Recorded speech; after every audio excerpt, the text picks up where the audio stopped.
everyone out there in YouTube land. This is Phoenix Draconis coming with you with another toy review video. And as you can see before you, we have the Masters of the Universe Revelation Skeletor.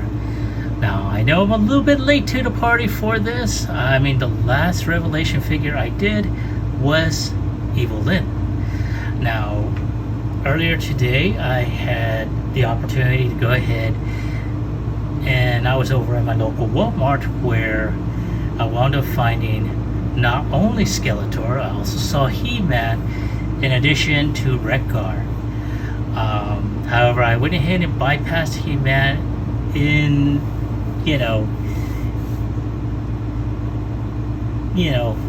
basically in favor of Wreck-Gar, because I've been looking for Wreck-Gar for a while, as well as a few others, but I only had enough for those two, so I know that I've been wanting to go ahead and review this figure as well. So as you can tell by the big open box, we got old smiley face over here, with his staff, the Ankh symbol and additional hands on there. On the side we have Skeletor, evil Lord of Destruction. And on this side we got some great artwork that features Skeletor, very nice. And on the back we have some really great artwork that features Skeletor.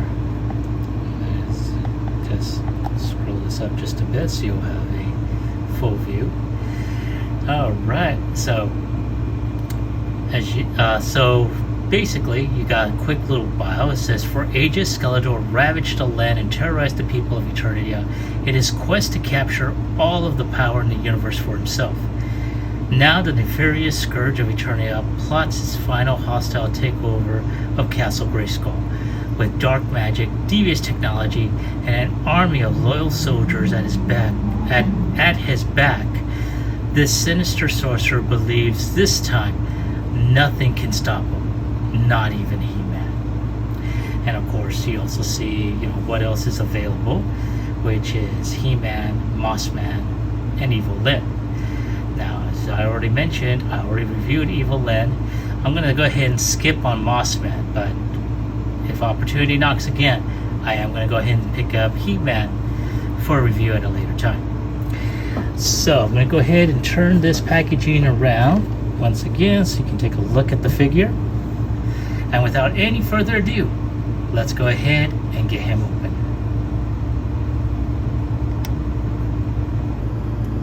Alright, there he is out of his packaging and ready to go ahead and capture the secrets of Grayskull to destroy He-Man forever! Now, I have to say, I honestly have to say I watched very little of the original Filmation series. I was aware of He-Man mostly because of the toys that my parents had given me. They were really cool. I liked the features, the fact that, you can combine both of the power swords together to form one, so forth and so on. But the series was kind of campy to me, in my personal opinion. But by which time I was already pretty much hooked, lined, and sinkered into Transformers and whatnot. The whole giant robots, phase, which still continues on to this day.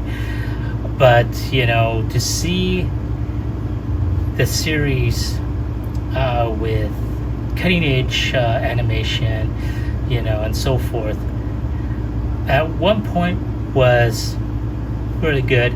But hearing all that controversy and all that stuff, I just did not like that.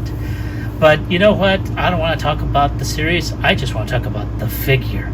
And I have to say, this figure is awesome. It is tight. And I do mean that in a physical sense. I was posing this and I found the arms extremely tight. I was afraid I was going to break this. I do like the way of the design. One thing that I did not like, though, was I really wish they had gone ahead and given him some better soft goods, or a molded cape that kind of flowed like in the illustrations. That would have been more preferable, in my personal opinion. Maybe kind of like a little bit more softer plastic, softer than his skirt tails here, but enough to where you can actually have it flowing. I mean, that's not too bad. Though, like I said, the cape could have been done better. Hopefully there'll be a third party that can remedy this, the issue with the cape.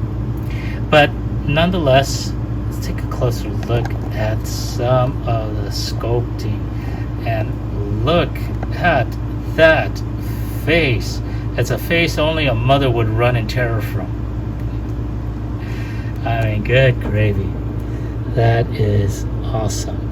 Now, one thing that I'm just now noticing is that this portion here are the straps, as well as the shoulder piece, are two separate pieces. I did not expect that, so I wish they hadn't done that, but what's done is done. Also, I really wish they had given him a power sword like in the old toy, but I'm not going to complain too much. Like I said, I like the way this figure is designed. Very nice. You can see they still have the ridges along the arms. I'm going to show that to you. And of course, you got his clawed feet. So not too bad.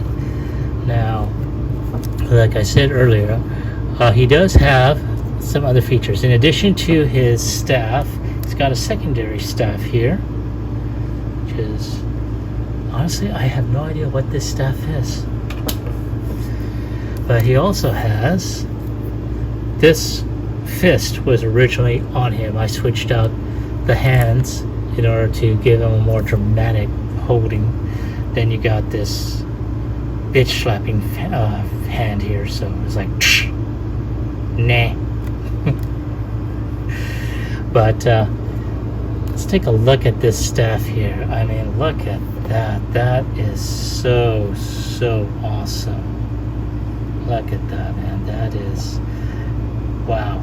They really did well with the paint applications on this. Very nice. And of course, you got some really good molded detail in the shoulder piece.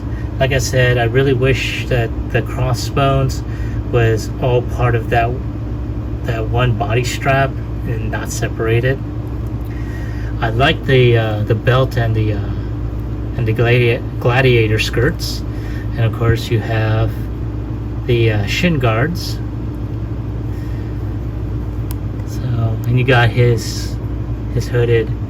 I really wish they had shown one without the hood. Wish he had a head sculpt that he had one without the hood. That would have been good.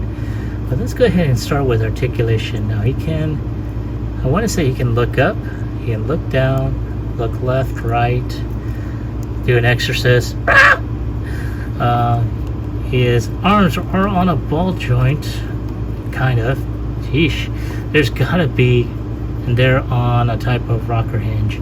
I want to say you can go 360, but for some reason it is fighting me, and I'm not gonna push that. He does have upper bicep rotation. His arms, because they're on a double jointed hinge, it can go beyond 90 degrees. And let's do a close-up on that face. Look at that. That is so wicked. He does have ab rotation, so he can do an ab crunch. He does got waist rotation as well. He can kick up about a little bit below 90 degrees. He can kick back about the same. He's got upper thigh rotation, which is very, very tight. I mean, physically tight. He's got double knee joints, so he can almost kick his own ass. So he can go beyond 90 degrees. He can do a toe lift. He can kick back, and he's got ankle tiltage. So that is good. So now, normally I would do a little bit of a figure comparison between him and Evelyn, but seeing as how I had put her away, I really do not feel like going into my storage and and trying to go ahead and open that damn thing up. It is way too damn hot. So perhaps another time. But other than that, it's not a bad looking figure. I really like it. For some reason, I don't know. For some reason, I got him in where he's got this silly look on his face. He's got his hand. Like, really. But all in all, I mean, not a bad looking figure. I like the update to it. It really does work. The only thing that, he is kind of lanky. He does have muscles, on him and everything. And like I say, he is kind of lanky, but again, you're talking about Skeletor. So, I don't expect, his body to be like ultra massive or anything like that. But all in all, I like this. I really do look forward to getting my hands on He-Man and just like Skeletor, and basically just putting them side by side. But that's my take on the figure. On a scale of 1 through 10, though, I do have to go ahead and give him a 9, mostly because of just the tightness of the joints. They are scary tight. I think I had that issue with Evil Lynn too. But other than that, I'd like to hear from you. I really do. Do you happen to have this figure? And if so, do you like it? Do you hate it? Leave your comment in the comment section down below. Like, share, subscribe to my channel. Click onto the bell icon so you can be notified when new videos pop up. This is Phoenix Draconis and Skeletor, and I will catch up with you on the flip side. Peace.